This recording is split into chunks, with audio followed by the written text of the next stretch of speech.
എന്തിനായിരുന്നു ചേട്ടാ കരയുന്നത്? നമ്മുടെ കുഞ്ഞു ലോകത്തിലേക്ക് ഒന്ന് കുറച്ച് സമയത്തിനുള്ളിൽ ഈ ലോകം ഉപേക്ഷിച്ച് തിരിച്ചു പോയി വേദ. സന്തോഷം ബാക്കി വയ്ക്കാതെ കണ്ണീര് ബാക്കി വച്ച് തിരിച്ചു പോയി വേദ. അയ്യോ,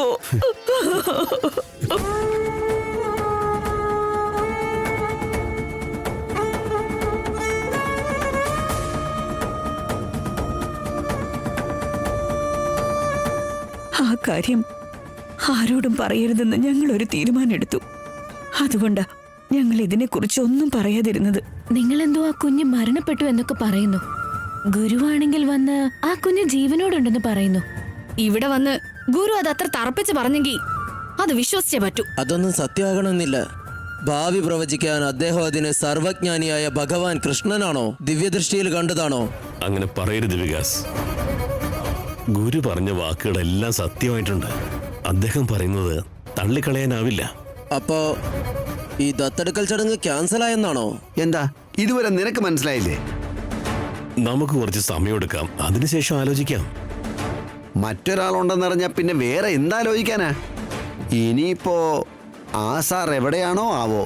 രാധാകൃഷ്ണനെയും ശ്രീകരനെയും പോലെ സൗമ്യനാണോ അതോ അലംബനാണോ? ഞാനൊരു കാര്യം ചെയ്തപ്പോ ഇത്രയും വലിയൊരു സത്യം പുറത്തു വന്നത് എങ്ങനാ? തൽക്കാലം ഇപ്പോ ഈ ചടങ്ങ് ഇവിടെ നിന്ന് പോയെങ്കിലും നാളെ ഒരു ദിവസം എവിടെയാണെന്ന് അറിയാത്ത ആ മകൻ പ്രത്യക്ഷപ്പെട്ട ഞാൻ അയാളെ എങ്ങനെ കല്യാണം കഴിക്കും? ശ്രീകരനെ ഞാൻ എങ്ങനെ വേണ്ടെന്ന് വെക്കും? നോ, എനിക്ക് ശ്രീകരനെ തന്നെ വേണം. മരിച്ചുപോയെന്ന് നിങ്ങളും ജീവനോടുണ്ടെന്ന് ഗുരുവും പറഞ്ഞല്ലോ. ഇതിന്റെ രഹസ്യം എന്താണെന്ന് നമ്മൾ എങ്ങനെ കണ്ടുപിടിക്കാനാ?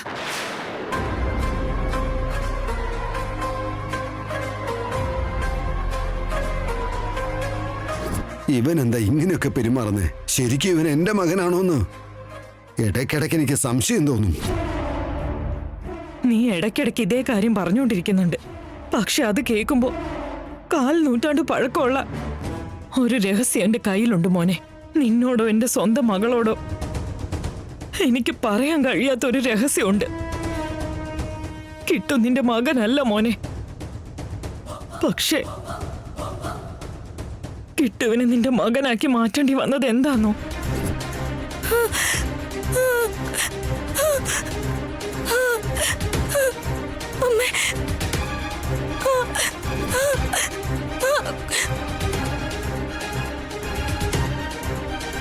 എന്റെ ഭഗവാനെ, എന്റെ മോൾക്ക് നല്ലൊരു കുഞ്ഞിനെ കൊടുത്ത് അനുഗ്രഹിക്കണേ. ഇതിനു മുമ്പ് 2 തവണ തങ്കം പോലത്തെ കുഞ്ഞിനെ ചോദിച്ചതാ. പ്രസവത്തിൽ തന്നെ അവറ്റകൾ പോയി. ഇത്തവണയും തങ്കം പോലുള്ള കുഞ്ഞുങ്ങളുണ്ടായിട്ട് എന്താ ഗുണം? ജീവൻ ബാക്കിയുണ്ടാവണ്ടേ?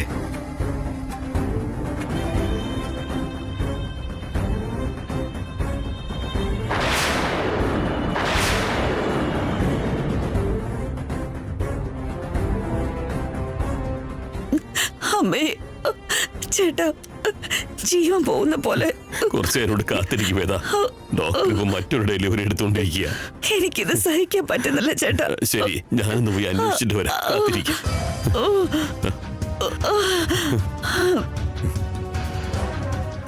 സുബയ്യ, ഡോക്ടർ വരാൻ എത്ര സമയമെടുക്കും?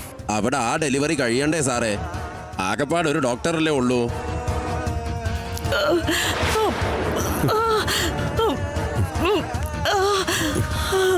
വേദ, ഡോക്ടർ ഒരു വേദ. വേദ, കുറച്ച് സമയം പിടിച്ചു നിൽക്കുക. ഒരു കാര്യം ഞാൻ നിങ്ങളോട് പറയാം. ഇത്തവണ എങ്ങാനും നിങ്ങളുടെ മകളൊരു കുഞ്ഞിനെ പ്രസവിച്ച് എന്റെ കയ്യിൽ വെച്ച് തന്നില്ലെങ്കിൽ നിങ്ങളുടെ മകളെ ഉപേക്ഷിച്ച് മറ്റൊരു കല്യാണം ഞാൻ കഴിക്കും. എന്തായി ഡോക്ടറെ? ഞങ്ങൾ ഒരുപാട് ശ്രമിച്ചു നോക്കി. അമ്മയെ രക്ഷിക്കാൻ കഴിഞ്ഞെങ്കിലും കുഞ്ഞിനെ രക്ഷിക്കാൻ ഞങ്ങൾക്ക് കഴിഞ്ഞില്ല.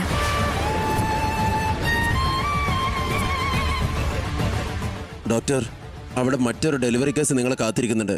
ഒന്ന് വേഗം വാ ഡോക്ടറെ.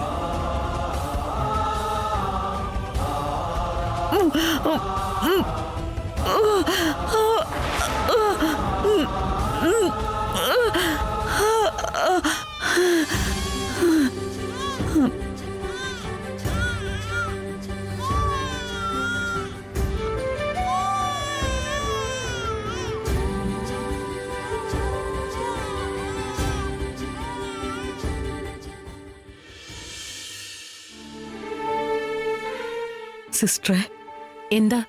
ഒരു കാര്യം പറയാൻ. വേഗം ഒന്ന് പറ. എന്റെ മോൾക്ക് ജനിച്ച കുഞ്ഞ് മരിച്ചുപോയിന്ന് അറിഞ്ഞ എന്റെ മരുമകൻ എന്റെ മോളെ ഉപേക്ഷിച്ചിട്ട് പോവും. അതിനിപ്പോ ഞാനെന്താ വേണ്ടത്? ഒരു സഹായം ചെയ്യും മോളെ. സ്വന്തം മകളുടെ ജീവിതം രക്ഷിക്കാൻ വേണ്ടി ഒരമ്മ നിന്നോട് അപേക്ഷിക്കുക. വേദവതി എന്ന് പറയുന്ന ആരോ ഒരാൺകുഞ്ഞിന് ജന്മം കൊടുത്തെന്ന് കേട്ടു. ആ കുഞ്ഞിനെ എന്റെ മകളുടെ അടുത്ത് വെച്ച്, മരിച്ചുപോയ കുഞ്ഞിനെ അവരുടെ അടുത്ത് വെക്കോ? നിന്റെ കാല് ഞാൻ പിടിക്കാം മോളെ. എന്താ മോളെ, മനസ്സനുവദിക്കുന്നില്ലേ? ഞാൻ ആലോചിച്ചത് അതിനെക്കുറിച്ചല്ല. വലിയൊരു സഹായം ചോദിച്ചതല്ലേ, അതിലെത്ര എനിക്ക് കിട്ടുമെന്നാ. ഒന്ന് വേഗം പറ. വേദവതിയുടെ ഭർത്താവ് അകത്ത് ചെന്ന് അവരുടെ കുഞ്ഞിനെ കാണുന്നതിന് മുമ്പ് ഇതൊക്കെ ചെയ്യണം.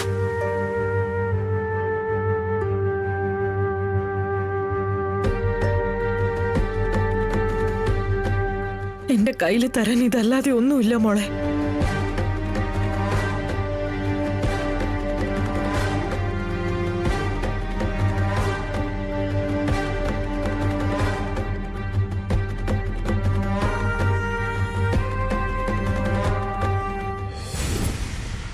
എന്റെ മകളുടെ ജീവിതം രക്ഷിക്കാൻ വേണ്ടി അന്ന് ആ സിസ്റ്ററിന്റെ കൂടെ ചേർന്ന് എനിക്ക് അങ്ങനെ ഒരു പാപം ചെയ്യേണ്ടി വന്നു. എന്നിട്ടൊന്നും അറിയാത്ത പോലെ ഞാൻ ഇത്രയും കാലം അഭിനയിച്ചു. ഇടയ്ക്കെനിക്ക് കിട്ടുവിന്റെ കണ്ണിൽ നോക്കി സംസാരിക്കാൻ ധൈര്യമില്ലാത്തത് കൊണ്ട് അവന്റെ മുന്നിൽ നിന്ന് മാറി നിന്നിട്ടുണ്ട്. അതെന്താന്ന് വെച്ചാ, അവനെ കാണുമ്പോ ഞാൻ ചെയ്ത പാപം ഓർമ്മ വരും.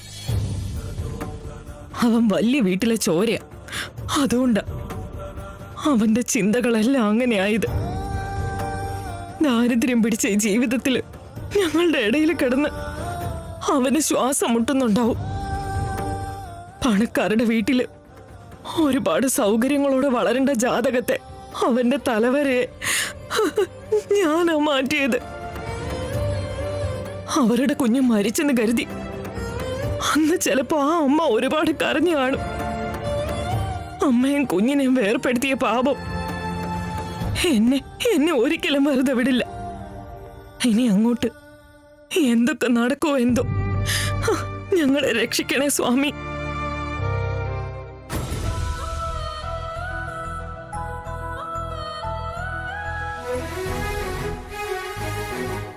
ചേച്ചി,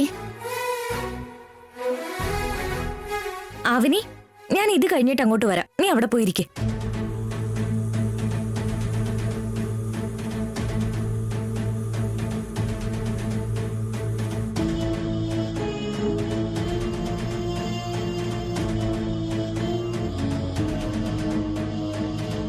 നിന്നോട് അകത്ത് പോയിരിക്കാനല്ലേ പറഞ്ഞേ?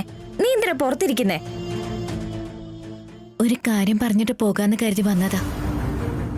വികാസിനെ കൊണ്ട് നിഹാരികയെ പെടുത്താൻ വേണ്ടി ഒരു ദത്തെടുക്കൽ പ്ലാൻ ചെയ്തിരുന്നല്ലോ, അതിനെക്കുറിച്ച് പറയാനാണോ? അതന്നെ. എന്താ ഉണ്ടായത്? എല്ലാം നല്ലതുപോലെ മുന്നോട്ട് പോകുന്ന കരുതിയ സമയത്ത് കുലഗുരു അവിടേക്ക് വന്ന് ഒരു ഞെട്ടിപ്പിക്കുന്ന സത്യം വെളിപ്പെടുത്തി. നീ ജന്മം കൊടുത്തത് 3 സന്താനങ്ങൾക്കല്ല, 4 പേർക്കാണെന്ന് നിന്റെ ജാതകം പറയുന്നുണ്ട് വേദവതി. മൂത്തപുത്രനും ഇളയപുത്രനും നടുവിലായി മറ്റൊരു സന്താനം ഉണ്ടെന്ന് അറിയാൻ പറ്റി.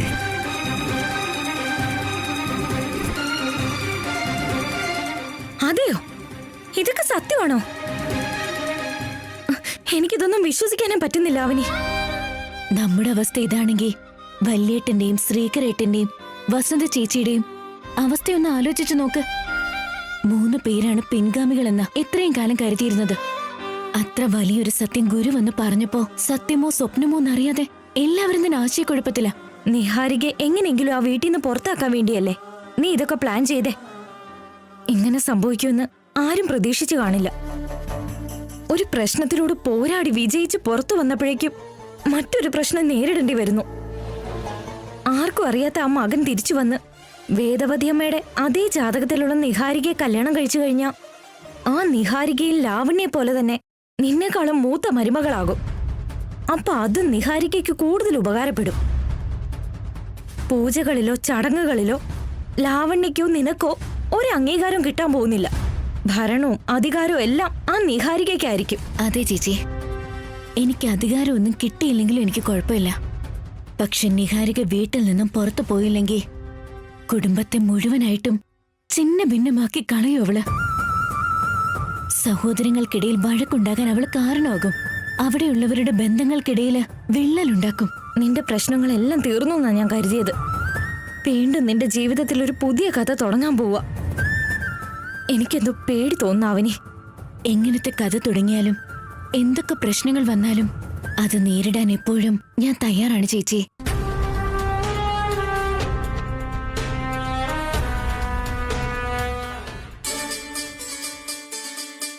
തിരുമേനി. നമസ്കാരം അമ്മേ. നമസ്കാരം. നമസ്കാരം. പറഞ്ഞോളുക. ചില സത്യങ്ങളൊക്കെ ഒരുപാട് നാളുകൾ കഴിഞ്ഞതിന് ശേഷം ഭഗവാൻ നമ്മളെ അറിയിക്കുമെന്നും അതിന് പിന്നില് വേറെ എന്തെങ്കിലും കാരണങ്ങൾ ഉണ്ടാവുമെന്നും പറയാറുണ്ട്. ഞങ്ങളുടെ കാര്യത്തിലും അങ്ങനെ തന്നെ സംഭവിച്ചു. എന്താ സംഭവിച്ചത്? എന്റെ 3ാം പ്രസവത്തില് എനിക്കൊരു മകൻ പിറന്നു. ആ മകൻ ജനിച്ചപ്പോൾ തന്നെ മരിച്ചെന്നാ കരുതിയത്. പക്ഷേ അവൻ ജീവനോടെ ഉണ്ടെന്ന് ഞങ്ങൾ അറിഞ്ഞു.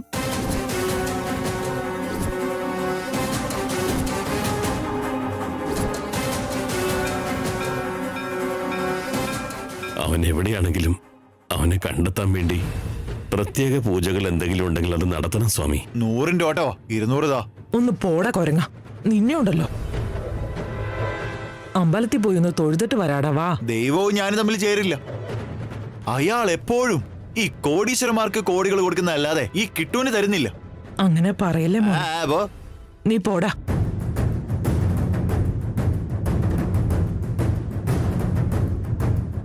നിങ്ങളുടെ വിഷമമല്ല എനിക്ക് മനസ്സിലായി. നിങ്ങളൊരു കാര്യം ചെയ്തോളൂ. പറഞ്ഞോളൂ.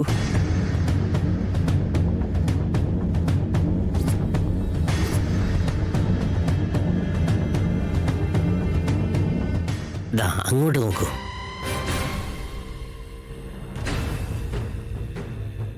അവിടെയുള്ള നാഗമ്മയെ ദർശിച്ച ശേഷം 11 പ്രദക്ഷിണങ്ങൾ ചെയ്തോളൂ. അമ്മയുടെ മുന്നിലുള്ള മഞ്ഞളും കുങ്കുമവും വീട്ടിലേക്ക് കൊണ്ടുപോയിക്കോളൂ. എന്നിട്ട് അടുത്ത 3 ആഴ്ച ആ മഞ്ഞളും കുങ്കുമവും കൊണ്ട് പൂജാമുറിയിലുള്ള അമ്മയ്ക്ക് അഭിഷേകം നടത്തണം. അപ്പോൾ നിങ്ങളുടെ മനസ്സിലുള്ള ആഗ്രഹം നിറവേറും. വേദവതി അമ്മയുടെ വീട്ടുകാർ പൈസക്കാര്. അവർക്ക് ഇതുവരെ നടക്കാത്ത ആഗ്രഹം എന്താ? നിങ്ങൾ പറഞ്ഞതുപോലെ ചെയ്ത ചെറിയ പ്രായത്തിൽ തന്നെ നഷ്ടപ്പെട്ട ഞങ്ങളുടെ മകനെ ഞങ്ങൾക്ക് കണ്ടെത്താനാവോ?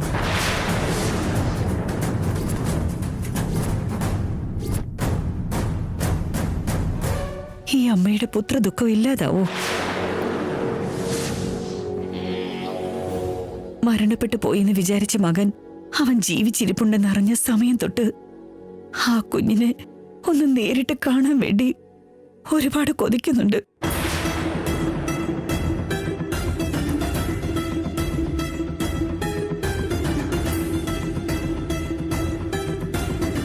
ഞാൻ പറഞ്ഞതുപോലെ ചെയ്തോളൂ. ഉറപ്പായിട്ടും നഷ്ടപ്പെട്ട നിങ്ങളുടെ മകനെ കണ്ടെത്താനാകും.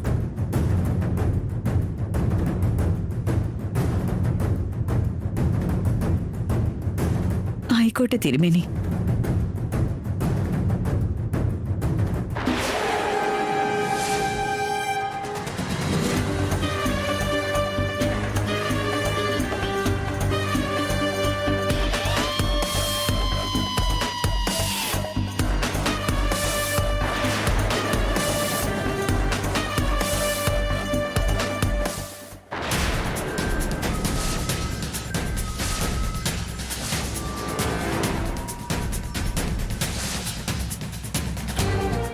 മരിച്ചുപോയെന്ന് കരുതി അവരുടെ മകൻ ജീവിച്ചിരിപ്പുണ്ടെന്ന് ഇവരെങ്ങനെ അറിഞ്ഞത്? ആ രഹസ്യത്തെക്കുറിച്ച് 3ാമത് ആർക്കും അറിയില്ലെന്ന് വിചാരിച്ചു. പിന്നെ ഇവരെങ്ങനെ കണ്ടുപിടിച്ചു?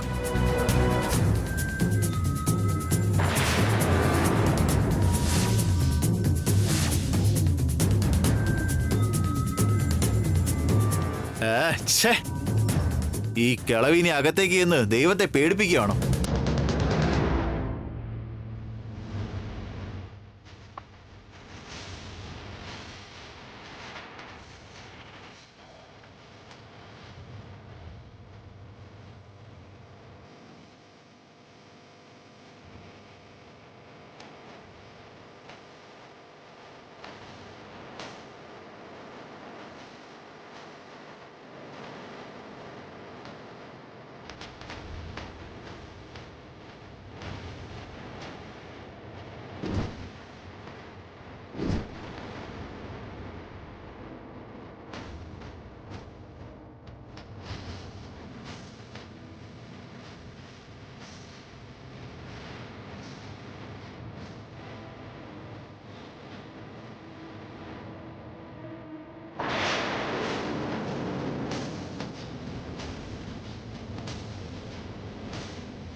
എന്തു പറ്റി വേദ? അറിയില്ല ചേട്ടാ, മനസ്സിൽ എന്തോ ഒരു ചിന്ത തോന്നുന്നുണ്ട്. അതെന്താണെന്നോ എന്തിനാണെന്നോ എനിക്ക് മനസ്സിലാവുന്നില്ല. മകനെ കുറിച്ച് ഒരുപാട് ആലോചിച്ച് വിഷമിക്കുന്നതല്ലേ വേദ? അതുകൊണ്ട് അങ്ങനെ തോന്നുന്നതായിരിക്കും. പൂജ ചെയ്യാം, വാ.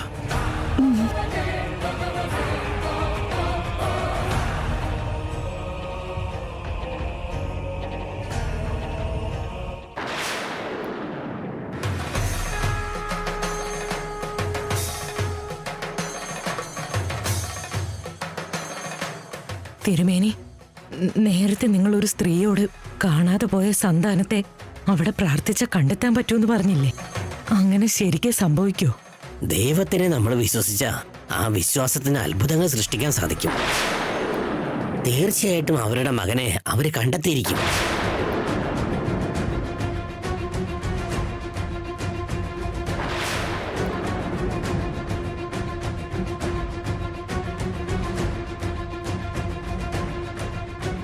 ഈ കിളവീത് എവിടെ പോയി?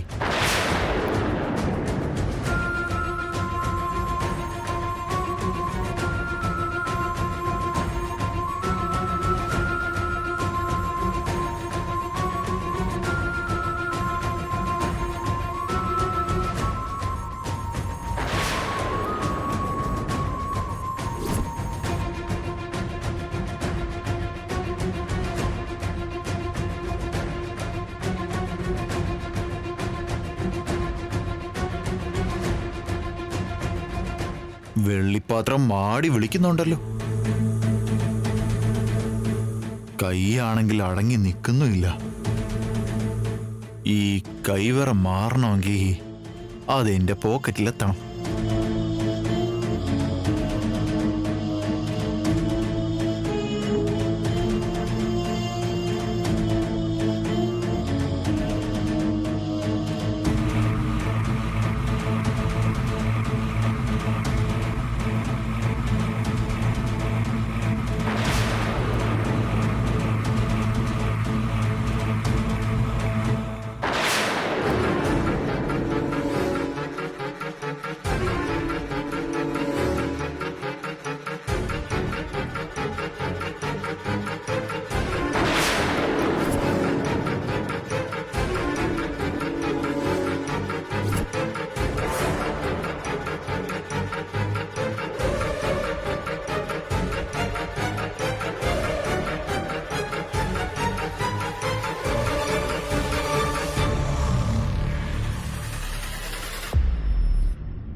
നമ്മുടെ അമ്മാവനും അമ്മായി നാട്ടുകാർക്ക് എല്ലാം നീതിന്യായം പറഞ്ഞു കൊടുക്കും. നിഹാരികയുടെ കാര്യത്തിലേക്ക് വരുമ്പോ മാത്രം അവരുടെ സ്വഭാവം എന്താന്ന് മനസ്സിലാക്കാൻ പറ്റുന്നില്ല. ദിനഫലം നോക്കിയപ്പോ ഇന്നത്തെ എന്റെ ജാതകം ബ്രഹ്മാണ്ഡമാണ്. ചേച്ചിയുടെ അനിയത്തിയുടെ അടുത്തുനിന്ന് നമുക്ക് ഉപയോഗപ്പെടുന്ന എന്തെങ്കിലും രഹസ്യം കിട്ടിയാൽ നന്നായിരുന്നു. വേദവതി അമ്മയ്ക്ക് ആൺമക്കള് 2 അല്ലത്രേ, 3 മക്കളുണ്ടെന്ന് നാട്ടുകാർ മുഴുവൻ അങ്ങോട്ടും ഇങ്ങോട്ടും ചർച്ച തുടങ്ങി കാണും ഇപ്പോ. എന്താ, വേദവതി അമ്മയ്ക്ക് 3 ആൺമക്കൾ ഉണ്ടെന്നോ? മൂത്തവൻ രാധാകൃഷ്ണനും ഇളയവൻ ശ്രീകരനും ഇടയിൽ ഉണ്ടായ മകനെ കുറിച്ച് അവർക്ക് 2 പേർക്കും എങ്ങനെ കണ്ടെത്താൻ പറ്റുമെന്നാ? ഇന്നലെയോ മിനിങ്ങാന്നോ എങ്ങാനും നഷ്ടപ്പെട്ട ഒരാളാണെങ്കിൽ എങ്ങനെയെങ്കിലും കണ്ടുപിടിക്കാം. 25 വർഷങ്ങൾക്ക് മുമ്പ് ജനിച്ച ഉടനെ നഷ്ടപ്പെട്ടു എന്ന് പറയുന്ന ഒരു മകൻ ഇപ്പോഴും ജീവിച്ചിരിപ്പുണ്ടെന്ന് അറിഞ്ഞതുകൊണ്ട് മാത്രം ആ മകനെ അവർക്ക് എങ്ങനെ കണ്ടെത്താൻ പറ്റുമെന്നാ? നമുക്ക് ഈ സ്റ്റോറി എന്തോ ഉപകാരപ്പെടുമെന്ന് തോന്നുന്നു. എന്താ നിന്റെ ജീവിതം എങ്ങനെയായി പോകുന്നതെന്ന് എനിക്ക് ഒരു പിടിയും കിട്ടുന്നില്ല. ശരി ചേച്ചി, ഞാനിന്ന് അങ്ങോട്ട് ഇറങ്ങട്ടെ. ഞാൻ കേട്ടു.